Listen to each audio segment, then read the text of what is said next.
Hey, this is Steve in Dallas, Texas. It's Saturday morning, and you, my friend, are listening to Light Talk.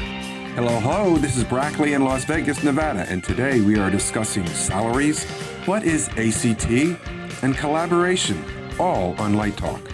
And this is David, broadcasting from the beautiful Belmont Shore neighborhood of Long Beach, California. And if you don't already know, you are listening to Light Talk, and we are the Lumen Brothers. Well, this is episode 145, and one episode after the incredible Mark Brickman interview that we had last week, and that was pretty cool. We're going to talk about it in a second. But first of all, we want to welcome back Brackley to the show. Brackley Freyer. Hey, thank you. Yay, Brackley's back. Brackley's back. Glad to be back. Yeah, I don't know. Stan's taking the day off, and I don't know, man. Stan, we love you, but it's good to have you back, Brackley. And he always records in his underwear, which is very uncomfortable. It's very unusual. That's why we don't do video. People think, well, why don't you guys do video? We don't want to look at each other. I mean, it's that simple. No one wants to look at me. We certainly don't want to look at Stan. Steve is the only really good-looking one out of this group. That's you know true. what we should do is we should get like 8 by 10 photographs and just line them up on the desk. That's a good idea. And by the way, speaking of the desk, we are putting together a Light Talk house band, the Luminoids. So we already have most of the band together. We're looking for a drummer. So if anyone has a drummer, or you are a drummer, you can join the Luminoids. And hopefully we'll be playing live at LDI. But anyway, you know, Brackley's back, and it's great because Brackley, during his time off, listens to our show. Time off. Hey, Brackley, are you back at school yet? Yep. Well, classes start Tuesday. But you're not the department chair anymore, are you? No. But I have to get ready for it and everything. So you have all kinds of time off. Oh, absolutely. Absolutely. Brackley listened to our interview last week with Mark Brickman, and we would love to get sort of a person who wasn't part of the interview's reaction to that interview. So, Brackley, what did you think of that interview? Well, I thought it was good. I really liked what Mark had to say. A fellow Philadelphian, was nice to hear, and he had a lot of good talking points that some of our young designers should take note of. Some things I just wrote down a number of things. Designing in the moment, I thought was really good. That's what we need to do. The really thing I liked is close your eyes and listen. Yeah. That was just really wonderful. And read the script and dream. And that's what we do as lighting designers. We need to dream. And less is more, as he states so many times during that interview, which I thought was good. Technology is great, but I love the fact that he said the engineers are in some computer lab in New Jersey and they never go to shows. But they design these wonderful things, but they never know really how to use them. So I think that was really informational for everyone. How do we use tech? We always think that we need to do all the bells and whistles, but we don't really need to. Sometimes one light is worth a 1,000 words, if you will. One of my favorite, here in Las Vegas, there's the Cirque du Soleil show, Car. One of my favorite moments in that show is when they have one light on stage and they're doing a finger puppet. And that's the only thing in this huge, humongous theater, and it really stands out as one of the precious moments. So I really enjoyed the interview. I thought he had a lot of good things to say, and mystery is good. Yeah, mystery is good. He talks about the dark, not being afraid of the dark and not being afraid of the light. And you're right, simple. And also, honestly, about how many ideas he gets from mistakes. I love that story. He talks about when they were programming Pink Floyd in the Toronto airport, and they fired up the Vero lights on the screen, and they all went through their diagnostics, their setup, and he said, "Oh my God, that's what I want." I think it's great. Yeah, and I also liked where he says the storytelling. This is what we do as designers: tell stories. And he says theater is where it all starts, which I think is. I can't remember if it was Ken Billington or Jules Fisher. I think it's Jules Fisher, who once said, happy accidents save us all the time. Yeah. That's right. All of a sudden an unfocused light turns on or something you never thought was going to works. Right. These happy accidents. Well, that's why whenever I light a show, after I get everything focused, I sit at the desk, I go through all the channels just to see, just as sort of like a channel check, but also to look at my palette, what I've done. And it only takes, about 5 minutes to do that, depending on how many lights you have, of course. and if they're, if they're conventional or movers or whatever. And sometimes you see things that will inspire you. A mistake, a way a light's hitting a piece of scenery that you thought you had focused off that piece of scenery. It's like, wow, I could use that here. I could use that there. And I also like to have the director there when I do that. And it's because a lot of times you just don't know. It's sort of like serendipitous. So, yeah, it was great. Mark, what a gentleman. And what a nice person. He seems like a very, very nice man. My God, it's great. Yeah, I really am looking forward to continuing our relationship with him. So, anyway, thanks for listening, Brackley. Yes, I listened to the show. You should definitely tell your students to listen to that particular episode. I did the other day, and I said, you've got to listen to this episode that was on last Saturday. Do they know who Mark Brickman really is, though? Probably not. All right, Although I told them I asked them if they've heard of Pink Floyd. They said yes. Well, he's the lighting designer. Young students love Pink Floyd, and that's been going on for like 30 years now. Mm-hmm. And do you know who also loves Pink Floyd? Italian taxi drivers. That's all I hear when I'm in an Italian taxi is Pink Floyd. But that's a whole other story. Steve has our first listener question. Yes, it's from Mark in South Dakota. And Mark wants to know, how much can I expect to make as a lighting designer? Depends. It depends. I don't know. What's your part-time job? Yeah. What else do you do? Do you teach at a university? I highly recommend that. I hear Starbucks is looking. Hey, don't knock Uber. Uber is actually a pretty good way of making money. Yeah, I think if you're just starting out, if you're about to graduate as a student, I would say $500 to $3,000 a show starting out, and that next jump will probably be about $2,500 to $8,000 a show, and then the next big jump is going to be when you're getting royalties or in rock and roll a percentage of the concessions. So yeah, I mean there's a wide range of salaries you can expect. Over the course of your career. I think the thing you need to consider maybe is sit down again with that famous piece of paper and a pencil and figure out what it costs you to do a show. So, you're in a car, you have to drive a 40, 50-mile round trip every night to tech. It's costing you gas. Are you going to have a hamburger on the way there? Is dinner going to be in the car? That's costing you. I think you have to figure out what it costs to be in a small business. And then you put all that together, and that's one of the ways you start negotiating fees. Doesn't mean your client's going to pay you what you're asking for, but you do need to understand that that $500 show, you're not putting $500 in your pocket. You could be putting in $275 or $300, and $200 is going to just the cost of doing business. Right. Well, one of the first things you can do is you can go onto the USA 829 website, and you'll see what the fees are for various types of lighting design. Either it's straight play or musicals, et cetera, et cetera. You can kind of get an idea, and then you have to multiply how many shows you can do in a year. Let me put Brackley on the hot seat here for a second, because I kind of approached this a question assuming that you want to be a freelance lighting designer. And so my question to Brackley is, what do you think a house designer makes in Las Vegas? If you're the house designer for a good club or an entertainment venue. I would think $1,000 a week would be about the average. So all of a sudden now we've jumped up to $52,000 a year, and you can kind of semi-live. Then, of course, you still have to worry about insurance and retirement, all that stuff. But, you can move into architecture. Yeah, you can move into architecture also. Mm-hmm. A lot of our students here are moving into the architecture world, and they're still doing freelance theater design on the side as well. So you just have to be able to be marketable and do lots of different kinds of design in order to make a living. Yeah, and the cool thing about doing architecture, because my students pretty much follow the same pathway, is that it's a steady gig and you're still working in lighting. And I must tell you, it's good for you. It's really good to do architecture so that you expand your design thoughts into like more of a 3D world. Mm-hmm. You're sort of like creating environments for people to live in and work in and play in and whatever, instead of just, doing presentational shows. And that helps your theater work. So yeah, I highly recommend architecture, and we've talked about it in the show before, but if you're doing it, learn while you're in school, learn AutoCAD and learn Revit, because that will make you much more marketable. But my students can get architectural gigs right out of school. Yes. Yep. Yep. I mean, So do ours. yeah, there's a huge call for that. So architecture is great.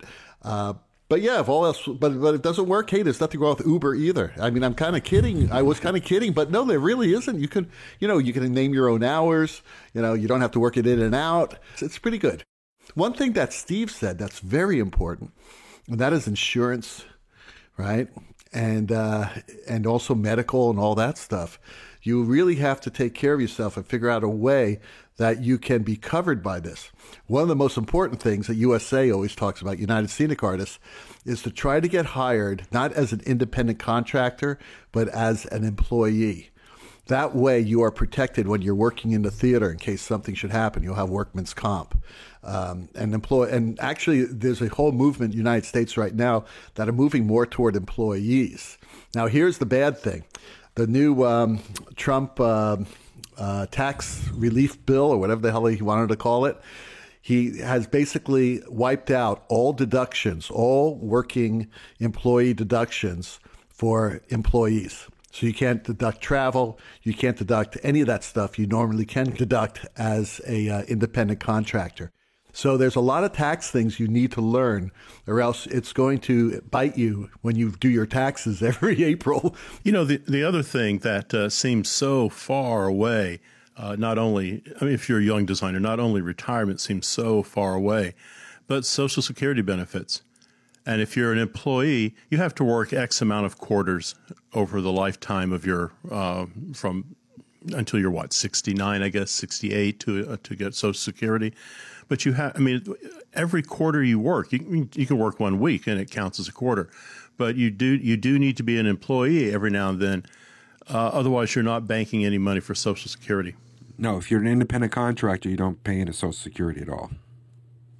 You actually do pay. You pay more Social Security tax because right now, if you're an employee, you pay 7.5% Social Security tax or FICA, right? As an independent contractor, you pay 15%. Oh, okay. So you're paying both sides of it. That's right. You're paying your share plus the employer's share. Exactly, because you're self-employed. Now, that pretty much cuts into your deductions, but at least, you are paying into Social Security. I don't know how that works, though, once you collect Social Security. You may be right, Steve. I don't know if you're still getting credit, but you are paying into it. I do know that for a fact. I think that's one of the great failings of a lot of universities right now is not preparing their students to go into the business world. Right. Exactly. So that I'm almost suggesting we have an entertainment law course that we have our students take for that, and as well as we have sometimes a tax person come in and just talk to them about what's it like when they graduate and what to expect. Right. So to answer your question, Mark, you can make anywhere from $500 to thousands and thousands and thousands of dollars. You may end up like Mark Brickman with a beautiful house in Malibu with lights given to you by Philips, which his neighbors complain about, by the way, if you listen to the show. Or you could end up just basically making a few $1,000s a show or less. As long as you're happy. The value of life does not depend on money, but it does make you happy. There's no doubt about it. It's funny. One of the first things I used to do when I have a new graduate class is I would break down my design fees. And I would actually do, a fee when it was like $20,000, a pretty healthy fee. But then I broke it down about exactly how many hours it took me to design that show, how many hours in research, how many hours in rehearsals, all that stuff. And it came out to something like, I don't know, $8.95 an hour, which is less than you make it in and out. And at in and out, you do get health insurance. So there you go. So Sarah in Portland writes, what does real collaboration look like? Well, I don't know what it looks like, but I do know what it feels like. And that is when you have a great team, it's like being in like this amazing synergetic experience where you're all creating together and you're getting inspired by each other. And that type of synergy can only happen when you have a group of artists together like that. And you're all open and you're not afraid to say anything. You're not afraid to vibe and to groove and to jam the idea. It's all about jamming. And once you get that group, there's nothing like it. It feels fantastic. And it's better than the money. I'll tell you that right now. So that's, to me, what real collaboration feels like. Well, you're also talking about trust. Right. And you can only have collaboration. You can only have that jamming when there's real trust, because you're putting yourself out there and you know any criticism that comes back is not going to be destructive. It's going to be constructive criticism of your idea. So trust is at the heart of it. And if you lose that trust, I think the collaboration is over, because you'll always be a little guarded. What do you think, Brackley? Yeah, I agree with both of you. It's the trust is inherent to what we do, and being able to, no matter whose idea it is, it's for the good of the play or good of the production, that everybody's on the same page and you're having fun doing it. You know, I look at the 3 directors I work with now, and whenever someone says, this moment in this transition was amazing, the director or any of the designers, none of us would say, well, that was my idea. Nope. Never. Nope. That's not important, because and the audience should not walk out of a show and say, gosh, the lighting was great, or gosh, the scenery was great. Hey, the production was good, because everybody was collaborating. That's right. It's got to all work together, which makes this art so challenging. Like Steve said, if you don't have that, you don't have that trust, and you don't know how to get into the vibe, you don't know how to jam with each other, then you're not going to have theater. That's so true. Okay.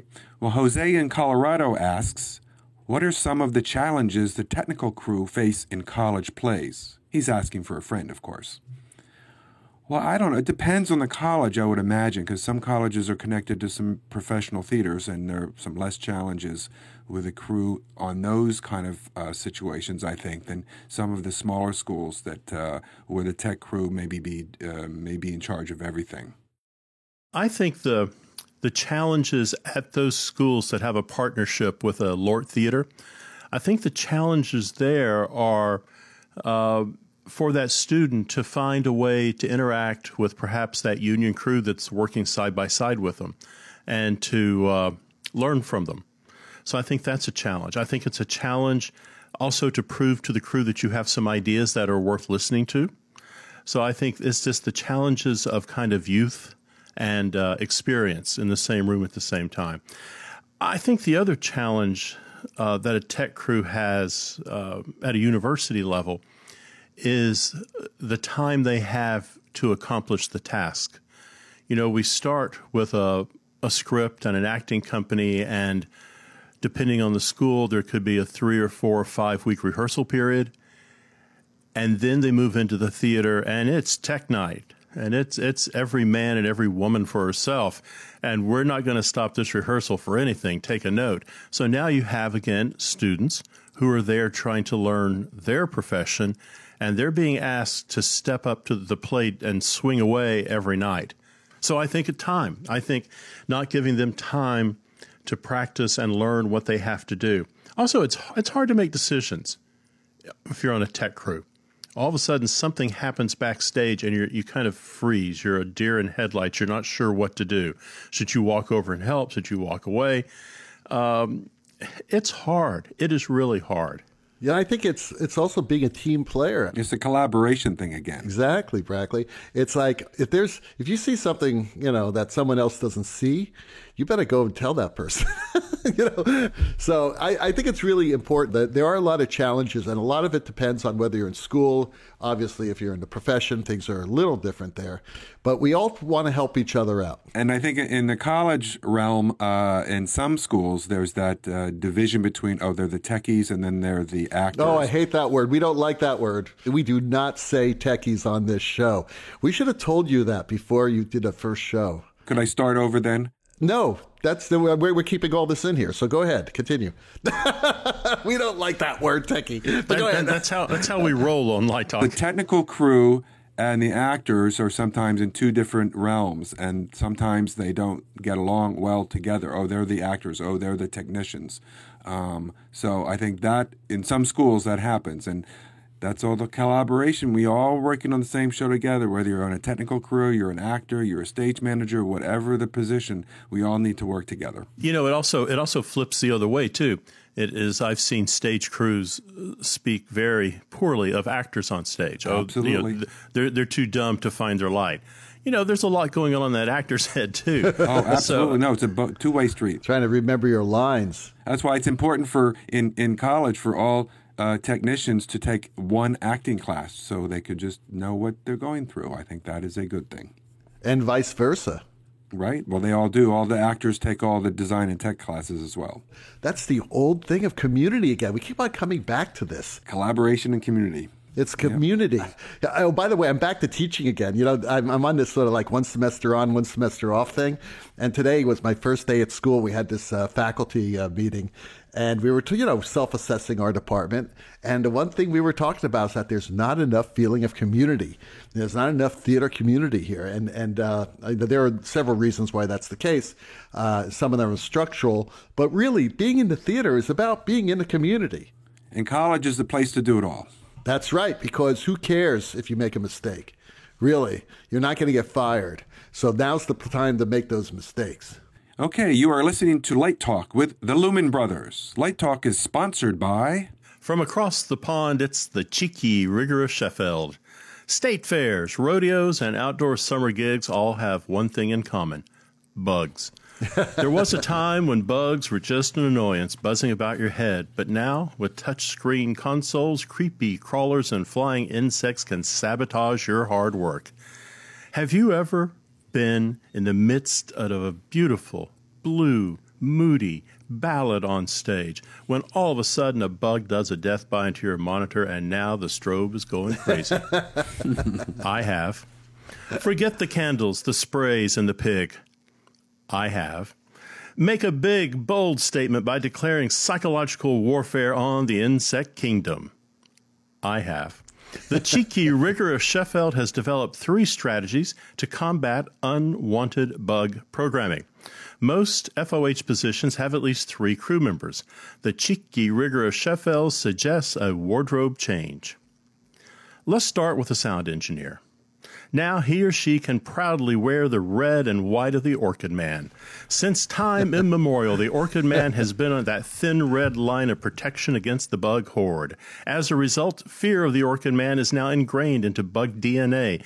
Just one sight of the uniform will discourage most sensible bugs to stay away.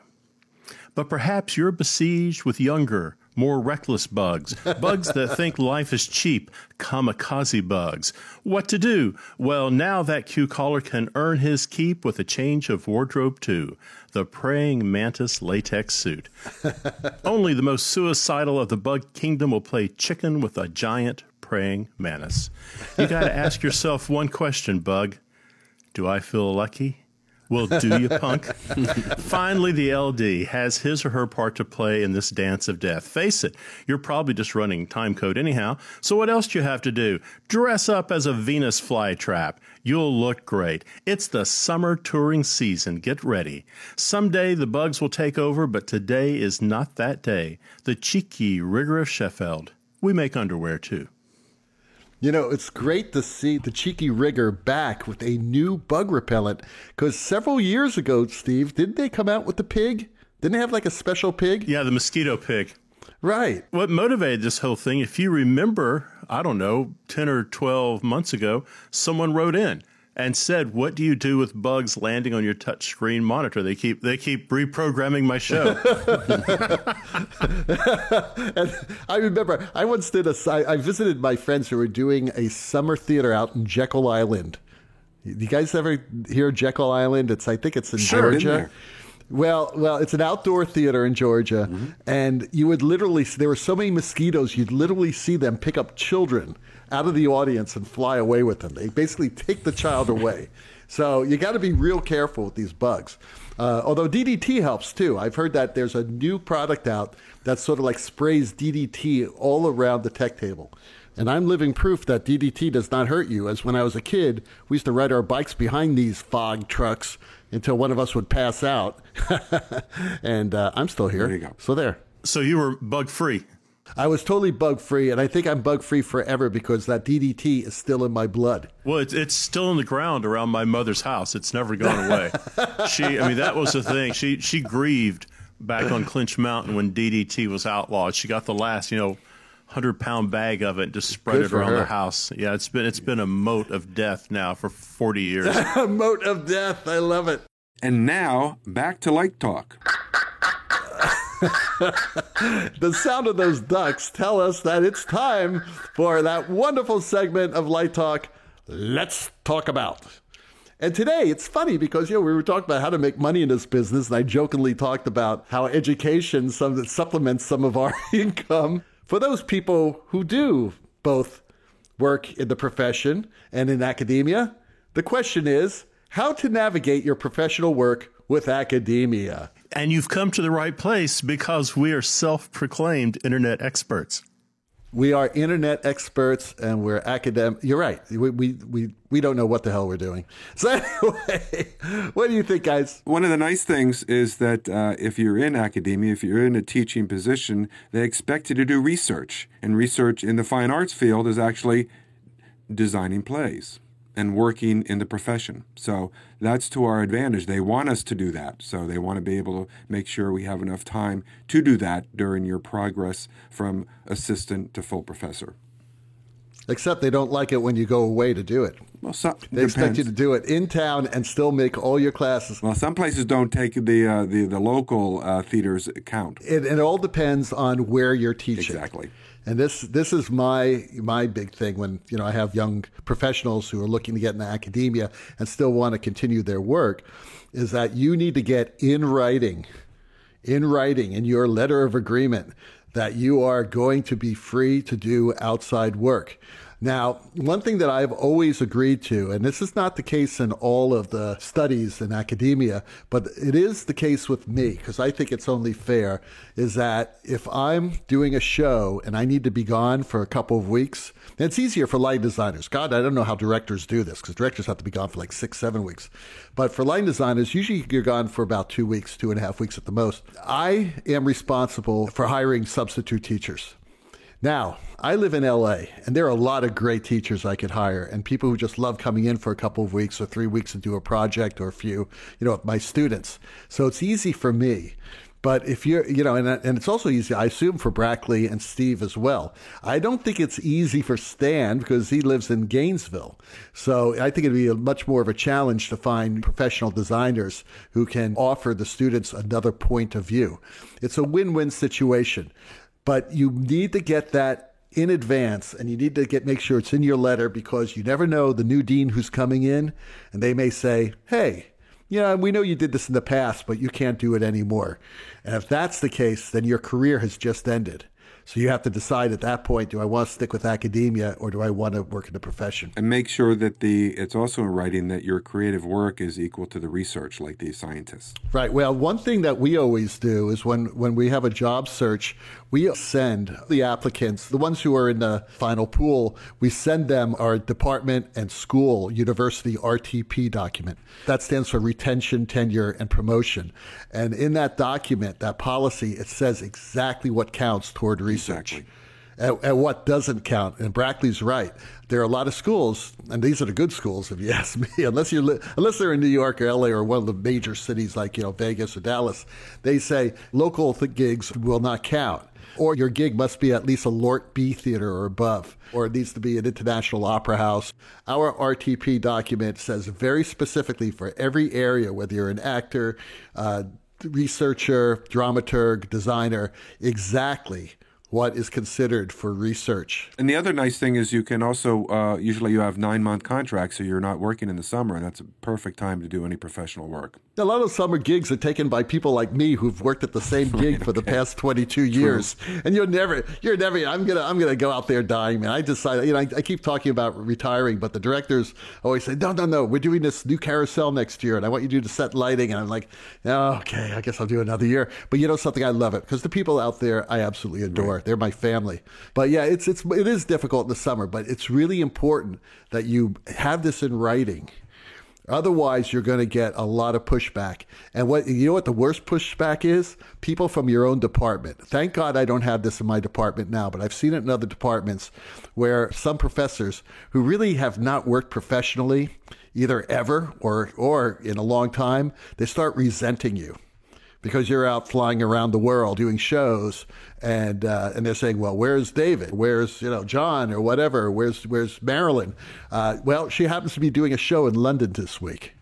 And not only does it help her as far as her research, it also helps if she takes her students with her, which is what I do. So that's another thing I would suggest you do, although that's getting more and more difficult because of liability issues now. This is unfortunate, but, I grew up when Gilbert and Neil were doing that. One of the advantages of being at a university, going back to that collaboration idea, something I've come to believe, I have no documentation of this, it's just me throwing out information that could be completely bogus.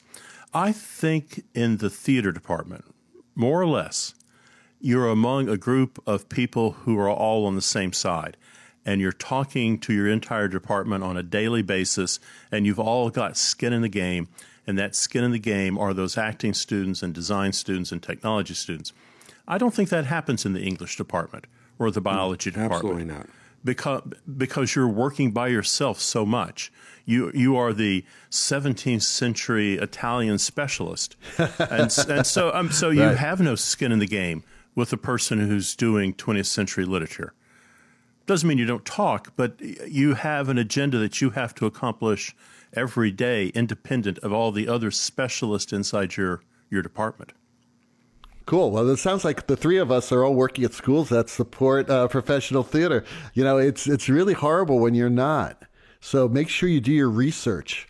I'm going to tell you a real quick story. A very famous designer who is a friend of mine called me about a local school that was looking for a lighting professor. And this is a very prestigious school and a private university. And I said, I really don't know much about their lighting program, but this is what you have to ask for. Because he never, ever applied for an academic position before. And I told him basically the things I said before. Get it in writing, make sure they give you the opportunity, that they give you freedom to do this. And as long as you cover your classes, you're going to be okay. Now, there's a balance. But anyway, that's a whole nother story. So he did that, and he lasted 1 year because they went back on all those promises. And that really sucks because this guy is a really great designer. So he left the university. He was smart enough to leave. So I highly recommend that. Now, I was just going to say something very important, and that is that even though you're a working professional, there has to be a balance. You cannot be gone like 10 weeks out of the 16 weeks of the semester. Like Gilbert was. Well, but Gilbert took all his students with him. Gilbert took his class with him. He took all his students with him. He could not get away with what he did back in the 80s. Nowadays, you just can't because there are more liability issues. It's almost impossible now unless the department, and this is what I do now, is I have the company hire the student. Right. I don't do the same. I don't say I'm going to pay you as my assistant. Have the company deal with the housing. They deal with all that stuff. So Steve has our last question of the day. Yes, this comes from Ronnie in New Mexico. And the question is, what is ACT? That's one of the great questions of theater, and no one's quite sure. It's the Associated Crafts and Technicians. So ACT is a card for people who want to join the IATSE but do not have a home local. Where you see ACT come into play is on the touring circuit.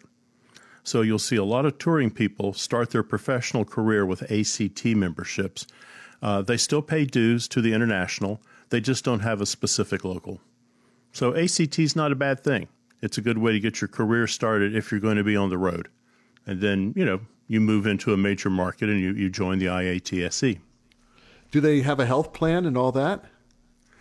I don't know. I was never an ACT member. Yeah. It started popping up, I think, I'm going to say 82, 84 is when I first think I remember hearing of it. Because the IA did want people on the road to have union cards. Sure. And so and unionize and get those dues and organize. So I'm not sure. That's interesting. Sure. Yeah, because the one great thing about USA and IA, and now USA we all know is part of IA or IATSE, which stands for International Alliance of Theatrical Stage Employees. That's it. So they have a really, good health plan, and they also have a pension, which is funny because I'm going to start collecting on that pension in like 2 months. Oh, my God. And they got a damn good-looking T-shirt, too. I've always liked the IA bug. Yes, they do have a good T-shirt. So USA is now it has been for about 20, 30 years now. It was originally part of the IA, then it split off to the Painters Union. To the Painters. And then came back. That made no sense, being part of the IMPAT. International Brotherhood of Painters and Allied Trades. Exactly. And paper hangers. I think Guido just came down to the office one day and said, I got a deal you can't refuse. Well, it's so interesting because I at one time was a USA business representative. I was the Southern business rep for United Scenic Artists, and I was like negotiating contracts with Disney and places like that, crazy stuff, right? And that was the time when they were part of IMPAT. And we would get this magazine every single month called Painters on Parade. I got them. I that remember was those. the day of it. Yeah, right. Yeah. And it was always like, so because what it used to be was with billboard painters, right? So they figured, hey, United Scenic Artist, that's someone who paints drops and things like that. So they should be part of the Painters Union. But it's still better to be with IA. To this day, it's better to be with IA. Absolutely. Yep. Right. Absolutely. Well, that Hammond organ solo in the background tells us that once again you've spent another morning listening to Light Talk with the Lumen Brothers. Check out our website on lighttalk.org for future guests, and be sure to follow us on Facebook and subscribe to our podcast on iTunes. That way you will not miss a second of Light Talk fun. No guarantee is offered regarding the accuracy of any statements or opinions made on this podcast. However, if you choose to litigate, the law firm of Fleck, Flock, Flair, and Blair and their paralegal Snoot will defend us until our retirement funds are depleted. Light Talk is written and produced by the Lumen Brothers, coming to you from Long Beach, Las Vegas, and the Lone Star State. And be sure to tune in next week when we discuss My Follow Spot is All Sticky. Oh, that's pretty gross. I just